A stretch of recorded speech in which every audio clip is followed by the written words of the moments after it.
अक्टूबर को जब हमास ने हमला किया, उसके बाद एक म्यूजिक फेस्टिवल में नरसंहार मचा। हादसे की वो पूरी तस्वीर, पूरी हकीकत को भारतीय मूल के एक शख्स ने बयां किया। आप भी सुनिए।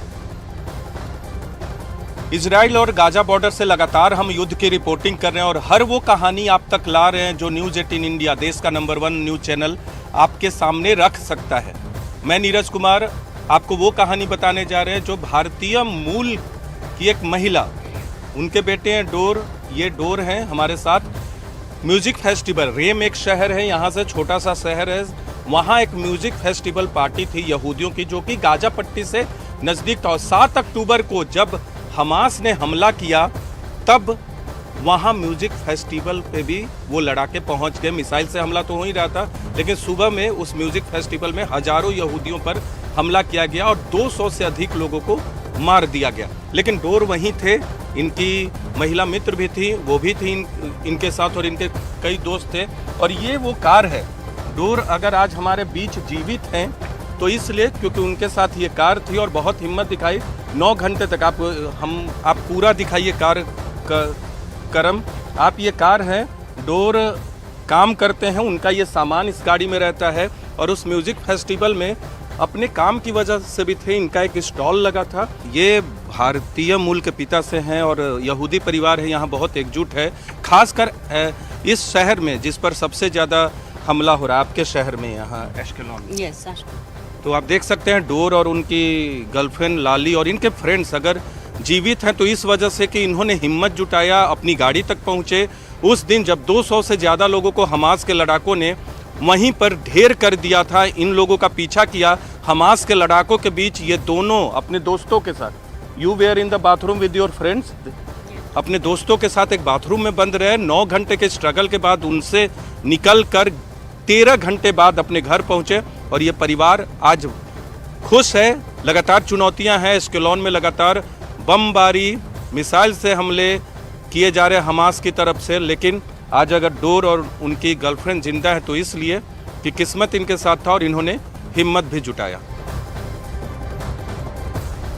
अमेरिका इजराइल को सैन्य मदद दे रहा है और इस बीच खबर है कि अमेरिका इजराइल के पास एक और जंगी जहाज तैनात कर सकता है। द वॉल स्ट्रीट जर्नल की रिपोर्ट के मुताबिक अमेरिकी रक्षा अधिकारियों का कहना है कि अमेरिका इजराइल के पास दूसरा विमानवाहक पोत तैनात कर सकता है। अमेरिका पहले ही पूर्वी भूमध्य सागर में युद्धपोत भेज चुका है और ये एक और बड़ी मदद होगी अमेरिका की ओर से जब वो एक और जंगी जहाज तैनात करेगा। द वॉल स्ट्रीट जर्नल की रिपोर्ट के मुताबिक अमेरिकी रक्षा अधिकारियों का कहना है कि अमेरिका इजराइल के पास दूसरा विमानवाहक पोत तैनात कर सकता है। अमेरिका पहले ही पूर्वी भूमध्य सागर में युद्धपोत भेज चुका है और अमेरिका इजराइल के साथ खड़ा हुआ है। हमने देखा जो बाइडेन का बयान सामने आता है, वो इजराइल के प्रधानमंत्री बेंयामिन नेतन्याहू से 3 बार फोन पर बातचीत करते हैं और हर तरह की मदद। यही वजह है कि अब दूसरा जंगी जहाज भेजने की तैयारी में अमेरिका है। जैसा कि इजराइल की जो खुफिया एजेंसी है उसकी तरफ से कहा गया कि हमास के साथ साथ 3 और देश मिलकर इजराइल पर हमला कर सकते हैं। ऐसे में पूरी तैयारी यहाँ पर इजराइल और अमेरिका की तरफ से की गई है और ये अमेरिका के अखबार ने बड़ा दावा किया है।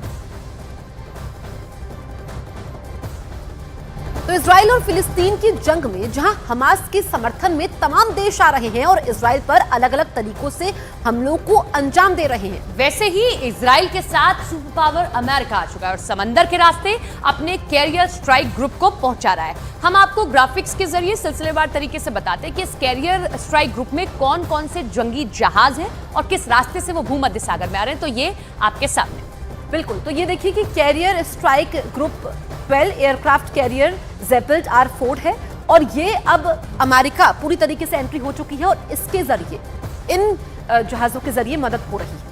तो ये देखिए, ये हम आपको रास्ता भी दिखा रहे हैं कि वहां से होते हुए ये इजराइल का मैप है, उधर गाजा पट्टी और वहां तक ये पहुंच रहे हैं। बहुत बड़ी मदद है। अगर आप ये कहें कि कितनी बड़ी मदद है तो ये बहुत बड़ी मदद है क्योंकि वहां से भी, लेबनान की तरफ से भी लगातार हमले किए जा रहे हैं। अली बर्ग क्लास विश्वंसक USS रेमेज DDG 61, ये भी एक कैरियर स्ट्राइक जो अमेरिका की ओर से प्रोवाइड कराया गया इजराइल को। बिल्कुल। तो एक एक करके हम आपको नाम बता रहे हैं इसके। देखिए, ये है USS मैकफॉल DDG 74, ये दरअसल इजराइल पहुंच रहे हैं। तो ये बड़ी मदद है इजराइल के लिए इस मुसीबत के वक्त में।